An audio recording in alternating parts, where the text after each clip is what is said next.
성경 잠언 17장 같이 보시겠습니다. 잠언 17장은 계속 똑같이 많지 않은데요, 내용이. 좀 특별하게 연단이라는 주제를 좀 다뤄요.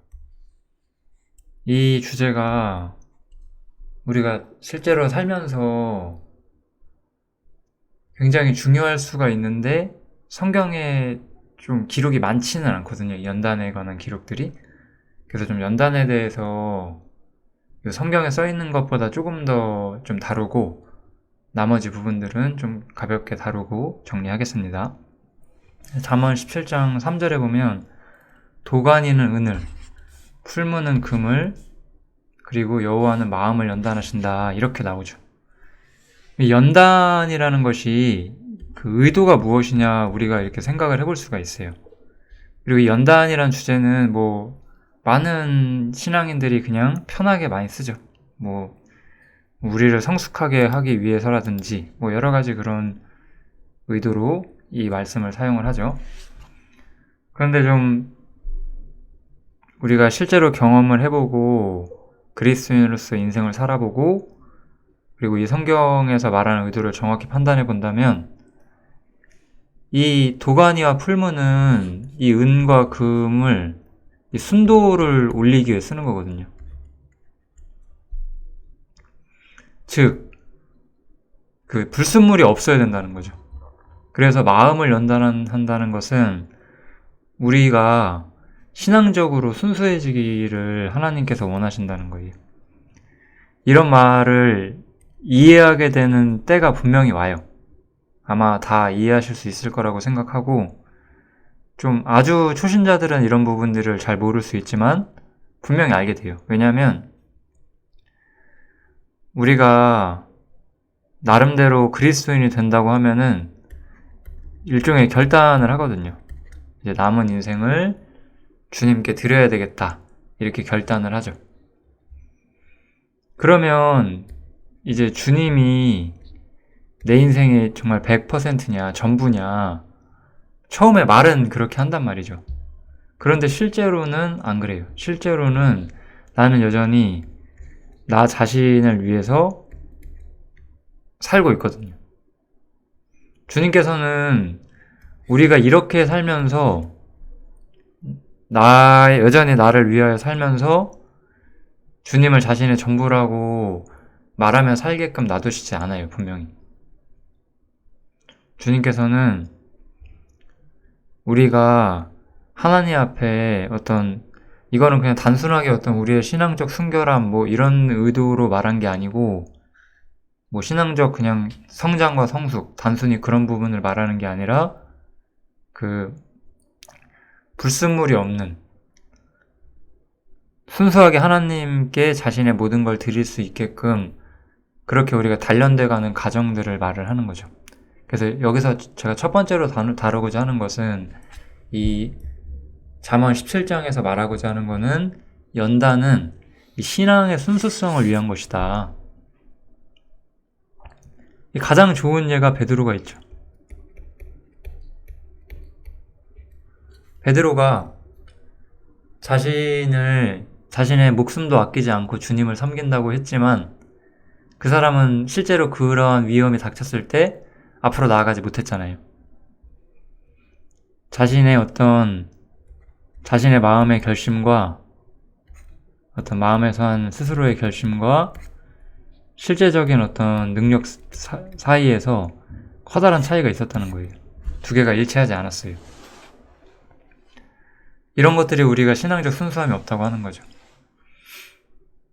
여러 가지 정말로 많은 예들이 있어요. 예를 들어서 좀 교회 안에서 계신다고 생각을 할 때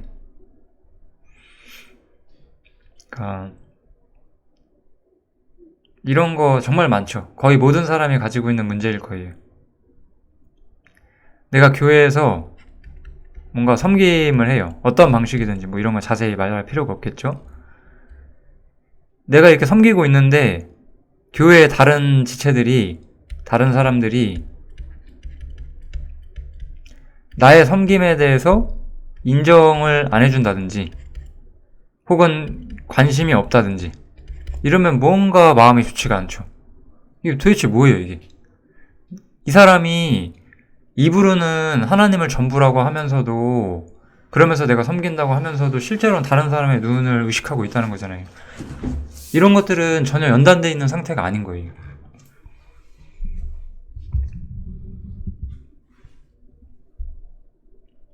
사역자들도 이런 문제에서 자유롭지 못해요. 자신의 말씀이, 자신이 전파해야 되는 마땅한 내용들이 성도들의 눈치를 보느라 내용이 바뀌어요. 이런 거는 사역자도 아니죠. 그런 사람들은 다 내려와야 됩니다. 그런 사람들은 진정한 사역자라고 할 수가 없어요. 이건 모든 사람이 이런 문제를 다 겪거든요. 항상 하나님만 영광 드려야 되는 곳에서 자신의 명예를 드높이고 싶어 하는 거예요. 어떤 사람은 자신에게 어떤 달란트가 있고 하나님이 이 달란트를 내게 주신 걸 감사한다는 그런 찬양을 해요. 근데 저는 그 얘기를 들으면서 이 사람이 정말 하나님 찬양하고 싶은 건지 아니면 자신의 달란트를 찬양하고 싶은 건지 도대체 알 수가 없거든요. 그런 건 연단받지 않은 거예요. 신앙적으로 순수하지 않은 거예요. 내가 아무것도 없을 때, 내가 아무런 능력도 없을 때, 내가 아무런 가진 것도 없고 내가 정말 아무것도 아니라고 느껴질 때 그래도 주님 때문에 기뻐할 수 있는 것, 그래도 주님만 의지하면서 마음의 평강을 가지고 사는 것, 그런 게 바로 그 연단의 과정을 거친 어떤 순수함을 가진 사람들의 신앙의 삶이죠. 그리스도인들이 너무 세상에 있는 도구들을 자신의 무기로 삼고 사는 거예요. 사역자든 평신도든 다 상관없이 그냥 다 그렇다는 거죠. 그런 것들은 연단받지 않았기 때문이라는 걸 아셔야 돼요. 이 연단이란 것은 우리 그리스도인의 정말 순수한 신앙적인 그런 모습, 하나님을 자신의 정말 전부라고 생각할 수 있는 모습, 이런 거를 갖추기 위해서 하나님이 우리에게 주시는 것이고, 그렇기 때문에 이것은 저는 은혜라고 생각을 해요. 마땅히 표현할 게 없어서 제가 은혜라고 말씀드렸는데, 어쨌든 이거 하나님께서 우리에게 주시는 거죠. 사람이 무엇이간데, 이거 욥기죠? 주께서 크게 여기사 그에게 마음을 두시고 아침마다 권징하시며 분초마다 시험하시나이까, 이렇게 말씀을 하죠. 그것처럼 사람이 존귀하기 때문에 하나님께서 사람을 연단하시는 거예요. 우리가 존귀한 사람으로서 존귀한 사람답게 살게 하기 위해서 하나님이 우리를 연단하신다는 거고, 이 연단의 과정이 좀 괴로울 수 있는데 그렇다고 하나님을 원망해서는 안 될 거예요. 왜냐하면 제가 이런 얘기를 한번 해볼게요. 그리스도인들은 중요한 어떤 마음의 시험에 들어오게 되거든요. 이거 연단의 과정 중에 오는 시험일 수가 있어요. 물론 연단받기 전부터 이렇게 생각하는 사람도 있는데, 그거는 제 생각에는 심각한 문제가 있는 거예요. 이런 생각하는 사람들. 어떤 생각이냐면, 난 이제 구원을 받았는데 얼마나 나 자신을 위해 살고 얼마나 하나님을 위해 살지, 이것에 대해서 우리가 마음의 결단을 하는 과정에서 이제 이렇게 생각하는 거죠. 그래, 난 이제 구원 받았으니까 이제 내 영혼은 안전해. 그리고 이제 남은 인생은 그냥 적당히 살아야지. 적당히 살아야지. 그럼 나를 위해 사는 거예요. 하나님을 위한 것이 아닌 모든 것은 나를 위한 거예요. 이런 거에 대해서 우리 핑계 대셔서는 안 되고, 여기서 이제 우리의 연단이란 것을 받고 싶어 하지 않고 주를 위해서, 하나님을 위해 살기 때문에 이 주님과 함께 동행하는 어떤 고난을 피하고 싶어 해요. 이런 모든 생각들은 다 나를 위해 사는 쪽으로 가는 거거든요. 만약에 어떤 사람이 이렇게 살고자 해요. 그런데 하나님께서 이 사람을 연단시켜요. 이러면 실제로 연단은 어떻게 오냐? 이 사람이 자신이 귀중하게 여겼던 것을 뺐죠. 이것을 하나님께서 뺏어가세요. 그럼으로써 이 사람의 마음에 인생에 대한 가치관을 바꿀 수 있으세요. 하나님께서는. 이런 일을 경험한다는 건 굉장히 귀중한 일이거든요. 물론 아닌 사람도 있어요. 예를 들어서 정말로 거의 구원이 아니라고 볼 수 있는 사람이라서 하나님께서 자신에게서 무언가를 가져가셔도 그게 하나님이 자신을 위해서 해주신지 전혀 이해하지 못한다든지 뭐 그럴 수 있죠. 뭐 아무튼 여러 가지 케이스가 있지만 전반적으로는 이러한 원칙대로 간다는 거예요. 이렇게 그래서 연단을 통해서 이 사람이 하나님이 정말 자신에게 중요하다는 것을 깨닫게 되는 과정일 수도 있죠. 그렇기 때문에 이 연단은 하나님께서 우리에게 주시는 어떤 은혜와 같은 것이고 감사하게 생각해야 돼요. 왜냐하면 우리에게 마음을 두시고 아침마다 권징하시며 분초마다 시험하시기 때문에 우리가 연단을 경험하는 거예요. 이건 언제나 귀중한 일이라는 것을 기억해 주시면 좋을 것 같습니다. 또 이 연단이라는 것은 과정이 있어요. 이거는 이제 로마서에 나오는 구절이죠. 환난 중에도 우리가 즐거워하는데 왜냐하면 환난은 인내, 그리고 인내는 연단을 이렇게 우리는 과정을 거치게 돼 있거든요. 그래서 연단이라는 것은 예를 들어 아까 금과 은도 풀무불에서 순도를 올려가는 거잖아요. 그러니까 풀무불은 일종의 환난이죠. 우리 삶에 고난과 역경과 환난이라는 것이 와요. 내 삶에 내가 원치 않는 상황과 괴로움을 경험해요, 우리는. 이것은 우리로 그러한 고통과 슬픔과 힘듦을 어떤 인내하게 만드는 거죠. 그리고 이러한 과정들이 우리를 연단시키는 거예요. 그래서 이러한 과정이 찾아왔을 때 우리는 하나님을 원망해서는 안 되고 하나님이 나를 위해서 이러한 연단의 과정을 주시는구나라는 것을 받아들이실 수 있어야 돼요. 그렇게 하실 수 있어야 우리는 발전하는 거예요, 신앙적으로. 연단은 우리는 예수 그리스도가 아니잖아요. 우리는 순도 100%가 되지 못해요, 현실적으로. 그런데 연단은 계속해서 우리의 순도를 올려줄 거예요. 이건 분명한 거예요. 그래서 연단을 감사하셔야 돼요. 왜냐면 순도 30%로 적당히 인생 편하게 살다가 죽는 것보다 많은 고난을 겪고 순도 90%로 죽는 것이 우리에겐 복이에요. 이거를 우린 잊으면 안 돼요. 인생은 짧아요. 하나님이 보시는 우리의 인생은 짧거든요. 그리고 영원한 미래가 있어요. 그러면 우리의 짧은 인생 순도 30%로 살다 갈 것이냐, 편하게 살다가, 아니면 순도 90%로 많은 연단 받다가 갈 것이냐, 이게 당연히 맞는 거예요. 이게 당연히 맞는데 이렇게 생각을 안 해요, 사람들이. 왜냐면은 눈에 보이는 세상이 커 보이거든요. 생각을 잘해야 돼요, 우리가 이런 주제에 대해서. 감사할 줄 알아야 돼요, 이런 문제들을.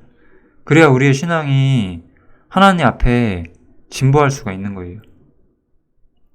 연단을 감사할 줄 알면 너무나 좋을 것 같습니다. 연단은 하나님께서 우리에게 주시는 은혜거든요. 아무튼 연단에 대해서는 이 정도만 말씀드리면 될 것 같고, 뭐 여러 가지 일부러 길게 이야기하고 싶진 않거든요. 그래서 이 정도만 좀 더 자신의 삶에 맞게 생각해 주시면 너무 좋겠습니다. 그 다음 이제 요거는 베드로전서 4장에 나오는데, 허물을 덮는 것은 사랑을 구하는 거예요, 항상. 무엇보다도 열심으로 서로 사랑할지니 사랑은 허다한 죄를 덮느니라. 물론 우리가 잘못하는 것이 있으면 지적을 해줘야 돼요. 그렇지만 그 사람이 정말로 돌이켰다면 지나간 잘못들을 계속해서 꺼집어내는 것은 좋은 방법이 아니죠. 이것은 과거의 실패를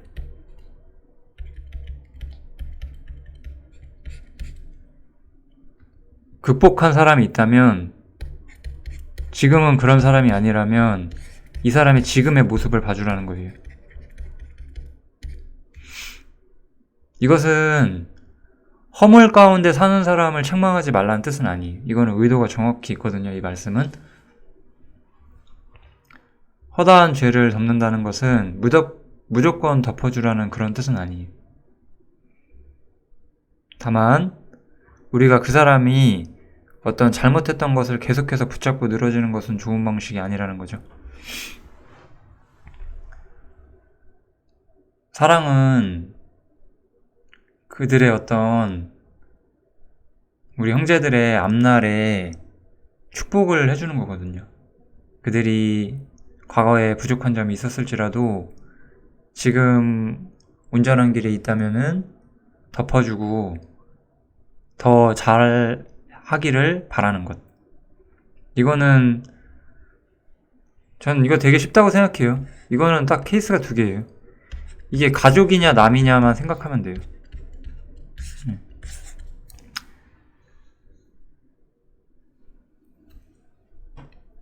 우리가 가족이 무슨 잘못을 했다고 해서 평생 그 잘못 갖고 그 사람을 괴롭게 하지 않을 거예요.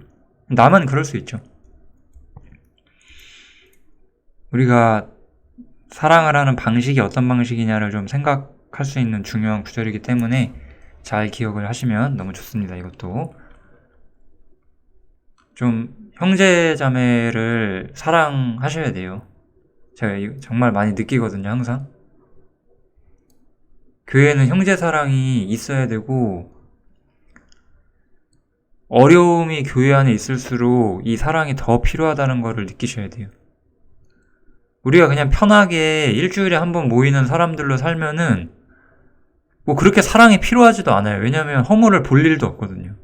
근데 우리가 더 형제자매가 가까워지고 그러면 우리는 인간이고 부족하기 때문에 허물도 보이게 되고, 그럴수록 더 덮어줄 수 있어야 되고 그들의 진정한 발전을 바라줄 수 있어야 되는 거거든요. 근데 우리는 그래서 오히려 형제들과 가까워지지 않으려고 하는 것인가라는 생각이 들 때도 있어요.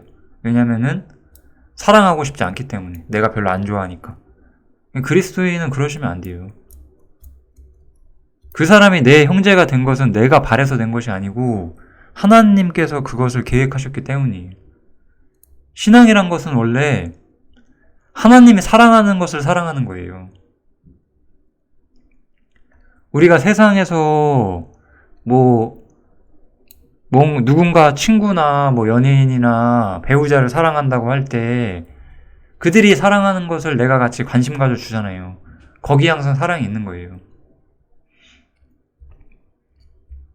그리스도인들은 주님께서 아끼시는 것들을 같이 아끼는 사람들이 되어야 되고, 모든 형제사랑이라는 어떤 원리가 거기로부터 나온다. 그것을 기억하시면 너무 좋겠습니다. 이건 이제 앞으로는 좀 평이한 내용들인데요. 좀 경계하셔야 되는 부류의 사람들이 있어요. 악한 사람들.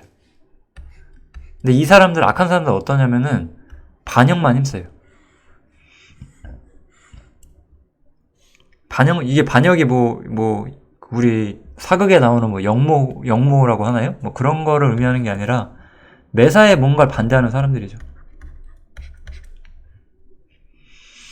뭔가 아무튼 무슨 일만 있으면 반대하고 불평하고 이런 부류의 사람들이 있죠. 어떤 세상의 어떤 기류 같은 데에서 끊임없이 뭔가 반대만을 하는 사람들이에요. 불평과 반대로 가득 차 있는 사람들. 이런 사람들은 갈등을 조장하는 사람들이란 말이에요. 이런 거는 좋은 삶의 방식이 아니고, 그렇기 때문에 잔인한 사자가 그 사람에게 보내지죠. 다툼이 그 사람에게서 끊이지 않는다는 뜻이죠, 이것은. 이래서 첫 번째로 이런 사람들, 반역만 힘쓰는 악한 사람들, 이런 사람들 조심하셔야 되고, 이런 사람들이 되셔서는 안 되겠죠, 당연히. 그리고 이 미련한 일을 하는 사람들이에요. 그냥 미련한 짓이 얼마나 위험한 것이냐면 차라리 새끼 뺏긴 암콤을 만날지언정 이런 그 말이 붙어 있어요. 이 새끼 빼앗긴 암콤이 얼마나 무섭겠어요. 진짜 이거 얼마나 흉포하겠어요.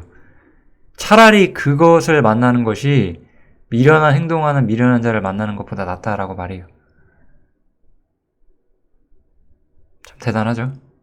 이 미련함이 어떤 점에서 이 강포함보다 더 경계를 하고 있어요, 성경은. 좀 이거는 그 내용의 어떤 중요성이 좀 보이거든요. 이 미련한 삶을 사는 것. 무언가 하나님의 말씀과 경계를 소홀히 여기고 미련한 인생을 사는 것이 얼마나 심각한 일인지를 좀 이야기해주는 그런 성경이라고 생각이 듭니다. 그 다음 이제 항상 우리 말과 성품에 대한 이야기가 나오죠. 그래서 이번에는 좀 말을 아끼는 부분들이 조금 나와요. 여기서는 말을 아끼는 자는 지식이 있고 성품이 안전한 자는 명철하다. 이렇게 안전하다는 것은 뭐 다투지 않고 종용이 있는 그런 상태를 말한다고 보면 될 것 같고요. 하다못해 미련한 자라도 잠잠하면 지혜로운 자로 여기우고 이렇게 나오죠. 그 입술을 닫히면 슬기로운 자로 여기우느니라 이렇게 나오죠. 그래서 쓸데없이 입을 여는 것이 항상 지혜롭지 않다라고 성경은 계속해서 이야기를 해줘요. 우리는 필요 없는 말을 많이 하는 사람들이 돼서는 안 돼요. 항상 생각하게 돼요. 이걸 생각하게 되거든요. 살다 보면은. 그러니까 우리가 세상 사람처럼 그들하고 뭔가 이렇게 친한 척 하려고 막 대도 않는 농담하고 뭐 그럴 필요 전혀 없어요. 그런 거 한다고 그들하고 친해지고 안 한다고 안 친해지는 것도 아니고 뭐 친해지면 어떻고 안 친해지면 어때요? 그것도 상관없잖아요. 다 상관이 없거든요. 이런 것들이. 쓸데없는 말을 피하시는 게 좋습니다. 이런 거는 너무 당연한 이야기죠. 잠언 17장은 이런 부분들이 나오는 성경이고 특히 연단이 흔히 나오는 주제가 아니라서 좀 잘 새겨두시면 너무 좋겠습니다. 잠언 17장 여기서 마치도록 하겠습니다.